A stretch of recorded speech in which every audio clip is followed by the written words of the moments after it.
Assalamualaikum warahmatullahi wabarakatuh. Najasyi bisa dikatakan tabi'in, bisa juga dikatakan sebagai sahabat. Hubungannya dengan Rasulullah SAW berlangsung melalui surat menyurat.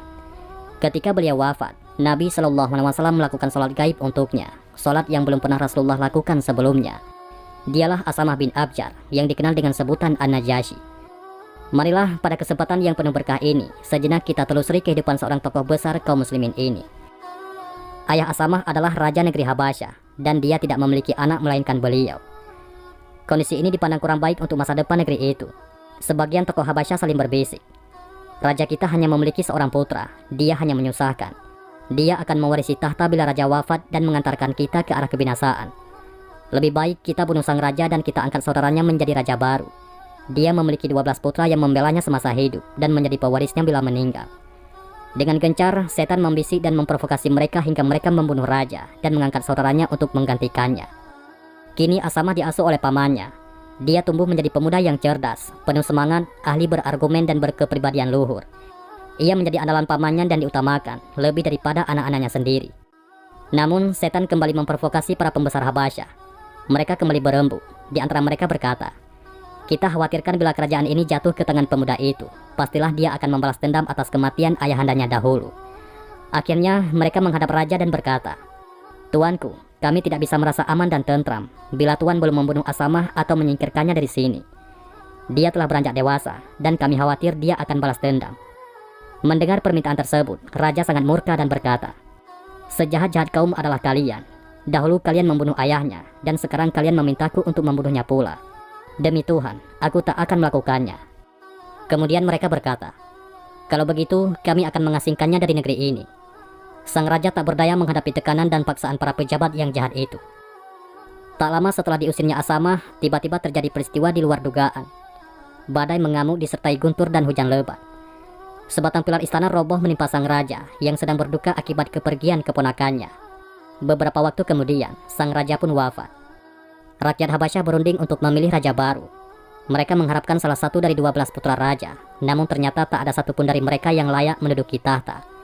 Mereka menjadi cemas dan gelisah, terlebih setelah mendapati bahwa negeri-negeri tetangga menunggu kesempatan untuk menyerang.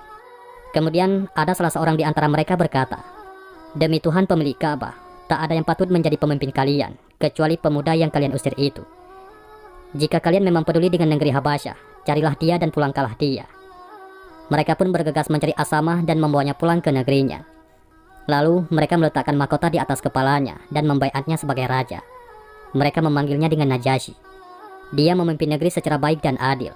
Kini Habasyah diliputi kebaikan dan keadilan setelah sebelumnya didominasi oleh kezaliman dan kejahatan.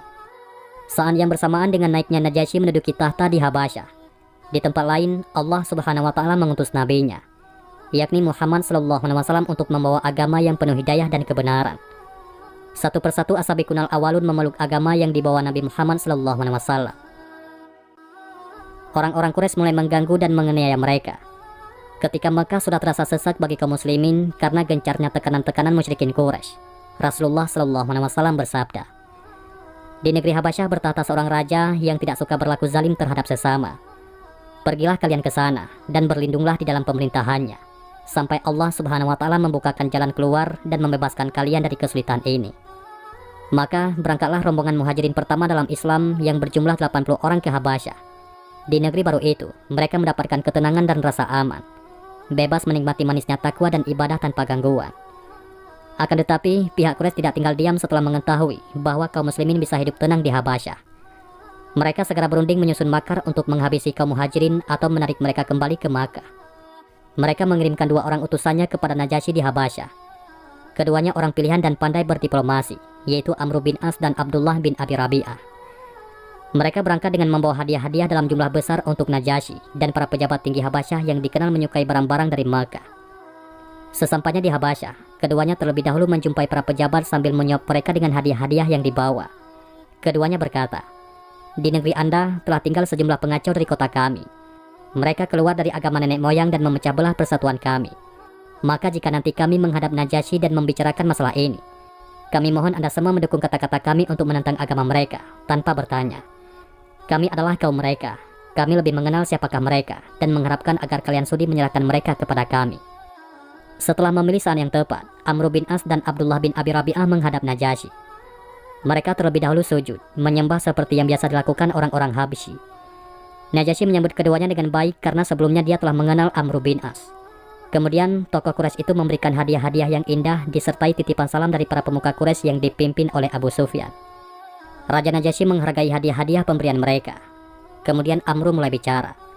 "Tuan, telah tiba di negeri Anda beberapa orang pengacau dari kaum kami.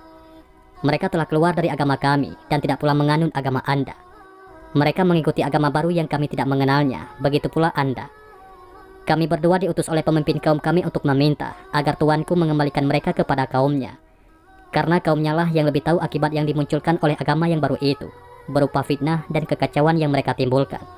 Najasyi menoleh kepada para penasihat istana dan meminta pendapat mereka. Mereka berkata, "Benar tuanku, kita tidak tahu tentang agama baru itu, dan tentunya kaum mereka lebih paham akan hal itu daripada kita." Najasyi berkata, "Tidak demi Tuhan, aku tidak akan menyerahkan mereka kepada siapapun sebelum mendengarkan keterangan mereka sendiri dan mencari tahu tentang kepercayaan mereka.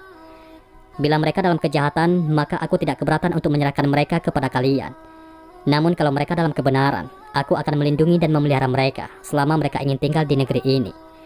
Demi Tuhan, aku tidak akan melupakan karunia-Nya kepada diriku yang telah mengembalikan aku ke negeri ini, karena ulah orang-orang yang keji." Kaum muslimin yang hijrah itu pun dipanggil Najasyi ke istana. Mereka menjadi bertanya-tanya, lalu saling bertukar pikiran sebelum berangkat. Di antara mereka ada yang berkata, "Apa jawaban kita nanti jika ditanya tentang agama kita?" Yang lain menjawab, "Kita katakan saja perkara yang difirmankan Allah dalam kitabnya, dan kita jelaskan segala yang diajarkan oleh Rasulullah SAW tentang Rabb-Nya." Berangkatlah mereka menuju istana. Di sana mereka melihat Amr bin As dan Abdullah bin Abi Rabi'ah. Sementara uskup-uskup Najasyi duduk berkeliling dengan pakaian kebesaran mereka dengan kitab-kitab yang terbuka di tangan. Kaum muslimin duduk di tempat yang telah disediakan setelah memberi salam secara Islam. Amr bin As menoleh kepada mereka dan bertanya, "Mengapa kalian tidak sujud kepada raja?" Mereka pun menjawab, "Kami tidak sujud kecuali kepada Allah Subhanahu wa Ta'ala." Najasyi menggeleng-gelengkan kepala karena kagum dengan jawaban itu. Dia memperhatikan mereka dengan pandangan simpati, lalu berkata, "Apa sebenarnya agama yang kalian anut? Kalian meninggalkan agama nenek moyang kalian dan tidak pula mengikuti agama kami." Setelah memohon izin, Ja'far menjawab, "Wahai raja, sesungguhnya kami sama sekali tidak menciptakan agama baru. Akan tetapi, Muhammad bin Abdullah telah diutus oleh Rabb-Nya untuk menyebarkan agama dan petunjuk yang benar, serta mengeluarkan kami dari kegelapan menuju cahaya terang benderang. Pada awalnya, kami adalah kaum yang hidup dalam kebodohan. Kami menyembah api, memutuskan hubungan keluarga, memakan bangkai, berlaku zalim, tidak menyayangi tetangga, dan yang kuat selalu menekan yang lemah. Dalam kondisi demikian, Allah Subhanahu wa Ta'ala mengutus Rasul yang kami ketahui asal-usulnya. Kami percayai kejujurannya, amanah dan kesuciannya untuk menyeru kami kepada Allah Subhanahu wa Ta'ala dan mengajak kami melakukan ibadah dan mengesakannya. Dia memerintahkan agar kami menegakkan sholat, membayar zakat, berpuasa pada bulan Ramadan, dan meninggalkan penyembahan terhadap berhala dan batu-batu. Beliau memerintahkan kepada kami agar senantiasa jujur dalam berbicara, menunaikan amanah, menyambung persaudaraan, dan menghargai darah. Beliau melarang kami berzina, bersaksi palsu, dan memakan harta anak yatim. Maka kami beriman dan mengikuti risalahnya, serta menjalankan petunjuk yang beliau bawa. Sekarang kami hanya beribadah kepada Allah saja, tiada sekutu baginya. Mengharamkan segala sesuatu yang diharamkan bagi kami, dan menghalalkan segala sesuatu yang dihalalkan. Akan tetapi, kaum kami memusuhi dan menyiksa kami, agar kami kembali kepada agama nenek moyang, agar kami kembali menyembah patung-patung berhala setelah menyembah Allah Subhanahu wa Ta'ala. Mereka berlaku zalim dan menghalangi kami menjalankan agama, sehingga kami lari kemari untuk mencari tempat berlindung. Kami memilih negeri Anda dengan harapan tidak mendapatkan perlakuan yang zalim di sini." Najasyi bertanya kepada Ja'far bin Abi Thalib, "Apakah kalian membawa sesuatu yang dibawa oleh Nabi itu tentang Rabb-Nya?" Beliau menjawab, "Iya, ada." Najasyi berkata, "Tolong bacakan untuk kami." Lalu Ja'far membacakan surat Maryam. Dan ceritakanlah kisah Maryam di dalam Al-Quran, yaitu ketika ia menjauhkan diri dari keluarganya ke suatu tempat di sebelah timur. Maka ia mengadakan tabir yang melindunginya dari mereka. Lalu kami mengutus ruh kami kepadanya, maka ia menjelma di hadapannya dalam bentuk manusia yang sempurna. Maryam berkata, "Sesungguhnya aku berlindung kepada Rabb yang Maha Pemurah, jika kamu seorang yang bertakwa." Malaikat Jibril berkata, "Sesungguhnya aku ini hanyalah seorang utusan Rabb-Mu untuk memberimu seorang anak laki-laki yang suci." Maryam berkata, "Bagaimana akan ada bagiku seorang anak laki-laki, sedangkan tidak pernah seorang manusia pun menyentuhku, dan aku bukan pula seorang pezina. Jibril berkata, "Demikianlah Rabbmu berfirman, hal itu adalah mudah bagiku, dan agar dapat kami menjadikannya suatu tanda bagi manusia dan sebagai rahmat dari kami. Dan hal itu adalah suatu perkara yang sudah diputuskan." Maka Maryam mengandungnya, lalu ia menyisihkan diri dengan kandungannya itu ke tempat yang jauh. Maka rasa sakit akan melahirkan anak memaksa ia bersandar pada pangkal pohon kurma. Ia berkata, "Aduhai, alangkah baiknya aku mati sebelum ini, dan aku menjadi sesuatu yang tidak berarti, lagi dilupakan."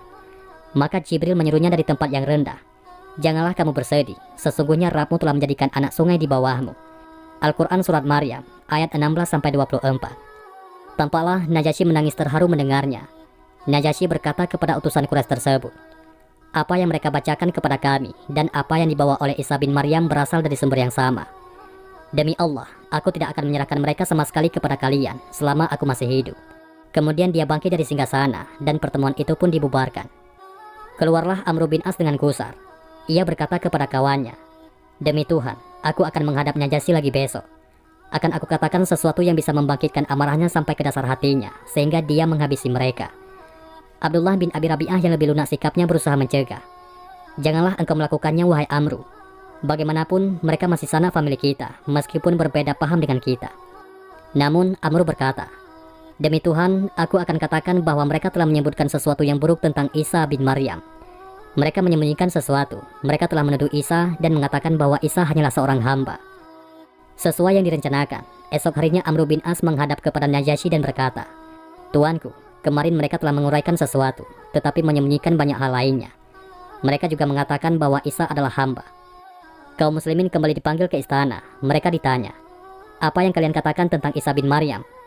Ja'far menjawab, "Kami mengatakan sebagaimana yang dikatakan oleh Nabi Shallallahu Alaihi Wasallam." Najasyi berkata, "Bagaimana kata-katanya?" Ja'far menjawab, "Beliau berkata bahwa Isa adalah hamba dan utusan Allah. Dia merupakan kalimatullah yang diletakkan kepada diri Maryam, seorang perawan yang suci." Najasyi berkata, "Demi Tuhan, tidak ada pendapat kalian yang salah tentang Isa alaihissalam seujung rambut pun." Terdengar bisikan-bisikan para uskup yang terkesan mengingkarinya. Najasyi memandang mereka dengan tajam, lalu berkata tegas, "Aku tidak peduli dengan apa yang kalian bisikkan." Beliau berkata kepada Ja'far dan kawan-kawannya, "Kalian boleh tinggal dengan aman di negeriku. Barang siapa berani mengganggu kalian, akan aku tindak dengan tegas. Aku tidak sudi disuap dengan segunung emas untuk mengganggu seorang pun di antara kalian." Beliau perintahkan kepada pengawalnya, "Kembalikan hadiah-hadiah dari Amr bin As dan kawannya itu. Aku tidak membutuhkannya. Allah tidak menerima suap dariku ketika aku dikembalikan ke negeriku. Untuk apa aku menerima suap dari mereka ini?" Negeri Habasyah bergolak. Para uskup yang tidak puas dengan keputusan itu menyebarkan isu bahwa Najasyi telah meninggalkan agamanya dan mengikuti agama baru. Mereka juga menghasut rakyat agar menggulingkan rajanya. Beberapa lama rakyat Habasyah diguncang oleh dilema besar tersebut. Bahkan beberapa orang ingin membatalkan baiatnya kepada Najasyi. Melihat hal itu, Najasyi mengabarkan situasi negeri kepada Ja'far bin Abi Thalib dan menyerahkan 2 buah kapal. Setelah siap menghadapi para pembangkang, dikatakannya kepada kaum muslimin, "Naiklah kalian ke kapal itu, amati perkembangannya. Bila aku kalah, pergilah kemana kalian suka. Akan tetapi kalau aku menang, kalian boleh kembali dalam perlindungan seperti semula." Selanjutnya Najasyi mengambil sehelai kulit kijang dan menuliskan di atasnya, "Aku bersaksi bahwa tidak ada ilah yang berhak disembah kecuali Allah, dan Muhammad adalah hamba dan utusannya yang terakhir. Aku juga bersaksi bahwa Isa adalah hambanya dan utusannya, ruhnya dan kalimatnya yang ditiupkan kepada Maryam." Dipakainya tulisan itu di dada, kemudian dia mengenakan pakaian perangnya dan pergi bersama para prajuritnya.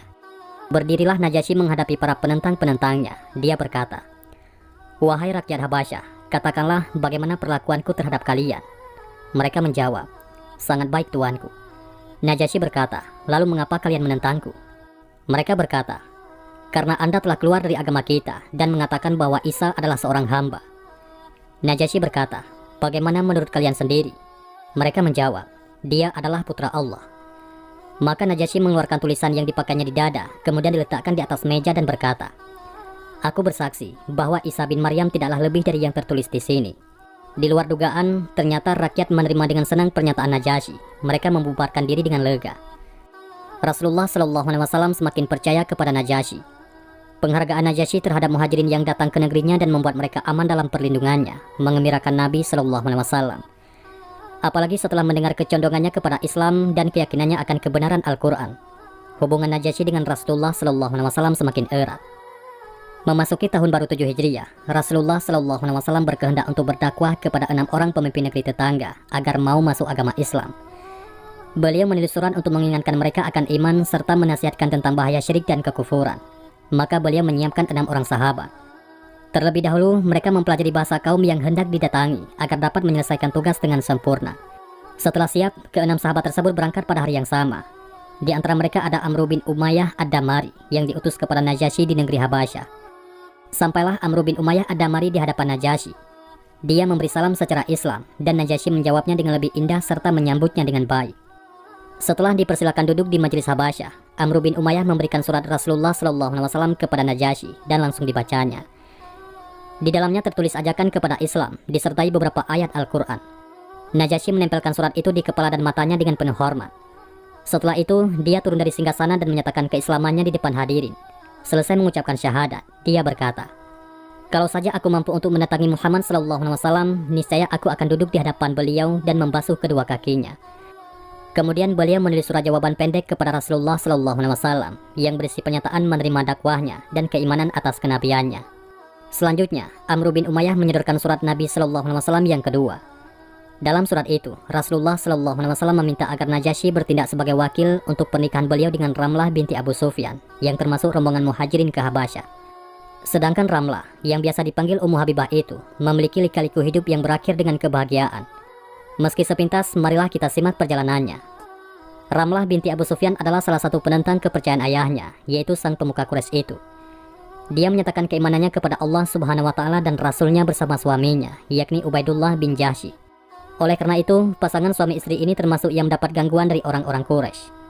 Keduanya ikut dalam rombongan muhajirin yang berlindung kepada Najasyi di Habasyah demi mempertahankan dinullah. Seperti yang telah disaksikan, para muhajirin itu mendapat pelayanan yang baik dan jaminan keamanan dari Najasyi, sehingga terbayang dalam angan Ummu Habibah bahwa semua deritanya akan segera berlalu. Dia tidak tahu perihal sesuatu yang disembunyikan takdir untuknya. Allah Subhanahu wa Ta'ala berkehendak menguji Ummu Habibah dengan ujian berat yang mampu menguncangkan akal. Tidak disangka, Ubaidullah bin Jahsy menjadi murtad. Dia masuk agama Nasrani dan berbalik memusuhi Islam serta kaum muslimin. Pekerjaannya hanya duduk-duduk di tempat maksiat dan menjadi pemabuk berat. Bahkan, dia memberikan tawaran kepada Ummu Habibah, ikut agama Mesih seperti dirinya atau diceraikan. Di hadapan Ummu Habibah, ada 3 pilihan yang sulit. Pertama, mengikuti suami dan menjadi seorang Nasrani. Yang demikian, dia akan dikutuk dunia dan akhirat. Kemudian yang kedua, yaitu kembali kepada ayahnya di Mekah yang masih hidup dalam kemusyrikan. Dan yang ketiga, tetap di Habasyah, seorang diri dalam pengasingan bersama putrinya, yaitu Habibah. Akhirnya, beliau mengutamakan ridha Allah Subhanahu wa Ta'ala di atas segala masalah, dan bertekad tetap tinggal di Habasyah bersama muhajirin lainnya, sampai Allah Subhanahu wa Ta'ala menunjukkan jalan keluar. Tak berselang lama, beliau merasakan duka cita, suaminya mati dalam keadaan mabuk. Setelah masa iddahnya habis, datanglah pertolongan Allah untuknya. Pagi itu amat cerah, saat terdengar suara kutukan di pintu rumah Ummu Habibah. Ketika dibuka, seorang wanita utusan Najasyi memberi salam dan berkata, "Tuanku Najasyi mengirimkan salamnya untuk Anda dan berpesan bahwa Muhammad Rasulullah SAW telah meminang Anda. Baginda Najasyi ditunjuk sebagai wakil untuk akad nikah. Maka bila Anda menerima pinangan itu, bersiaplah segera menunjuk pihak yang menjadi wali Anda." Betapa tidak terukur kebahagiaan Ummu Habibah. Beliau berkata kepada utusan tersebut, "Semoga Anda mendapatkan kebahagiaan dari Allah. Semoga Anda mendapatkan kebahagiaan dari Allah." Kemudian Ummu Habibah berkata, "Aku menunjuk Khalid bin Sa'id bin As sebagai wakilku, karena dialah kerabatku yang terdekat di negeri ini." Begitulah, hari itu istana Najasyi tampak semarak. Seluruh sahabat yang ada di Habasyah hadir untuk menyaksikan pernikahan Ummu Habibah dengan Rasulullah SAW. Setelah segalanya siap, Najasyi mengucapkan tahmid dan berkata, "Amma ba'du, saya penuhi permintaan Rasulullah SAW untuk menikahkan dengan Ramlah binti Abu Sufyan. Saya berikan mahar sebagai wakil Rasulullah berupa 400 dinar emas berdasarkan sunatullah dan sunnah Rasulnya." Kemudian Najasyi mempersiapkan 2 buah kapal untuk mengantarkan Ummul Mukminin Ramlah binti Abu Sufyan dan putrinya, yaitu Habibah, beserta sisa-sisa kaum muslimin yang ada di Habasyah. Sejumlah rakyat Habasyah yang beriman kepada Allah dan Rasulnya turut bersama mereka. Mereka rindu untuk berjumpa langsung dengan Nabi SAW dan sholat di belakang beliau. Rombongan tersebut dipimpin oleh Ja'far bin Abi Thalib. Najasyi juga memberikan beberapa bingkisan untuk Rasulullah. Di antaranya ada 3 batang tongkat Habasyah yang terbuat dari kayu-kayu pilihan. Di kemudian hari, 1 tongkat itu dipakai oleh beliau sendiri, dan yang lain dihadiahkan kepada Umar bin Khattab dan Ali bin Abi Thalib. Bilal selalu membawanya bila berjalan di muka Rasulullah Shallallahu Alaihi Wasallam. Tongkat tersebut juga biasa didirikan di hadapan Nabi sebagai sutra ketika ditegakkan sholat, yakni tatkala tempat-tempat yang tidak ada masjid atau bangunan lainnya atau di dalam perjalanan. Pada masa kekhalifahan Abu Bakar As-Siddiq, Bilal yang memegang tongkat itu. Lalu pada zaman Umar bin Khattab dan Utsman bin Affan, tongkat tersebut beralih ke tangan So'an Al-Qurazi. Begitu seterusnya, berganti setiap pergantian khalifah. Ada juga hadiah perhiasan-perhiasan, diantaranya ada cincin emas. Nabi Shallallahu Alaihi Wasallam menerimanya, tetapi tidak dipakai sendiri, melainkan diberikan kepada Umamah, yaitu cucu dari putri beliau, yakni Zainab. Tidak berselang lama sebelum Fatu Makkah, Najasyi wafat. Rasulullah Shallallahu Alaihi Wasallam memanggil para sahabat untuk melakukan sholat gaib. Padahal Nabi Shallallahu Alaihi Wasallam belum pernah sholat gaib sebelum kematian Najasyi dan tidak pula setelahnya. Semoga Allah meridai Najasyi dan menjadikan surganya yang kekal sebagai tempat kembalinya. Sungguh, dia telah menguatkan kaum muslimin di saat mereka lemah, memberikan rasa aman di saat mereka ketakutan, dan dia melakukan hal itu semata-mata karena mencari ridha Allah Subhanahu wa Ta'ala. Wallahu a'lam bishawab. Mudah-mudahan ini semua bermanfaat. Assalamualaikum warahmatullahi wabarakatuh.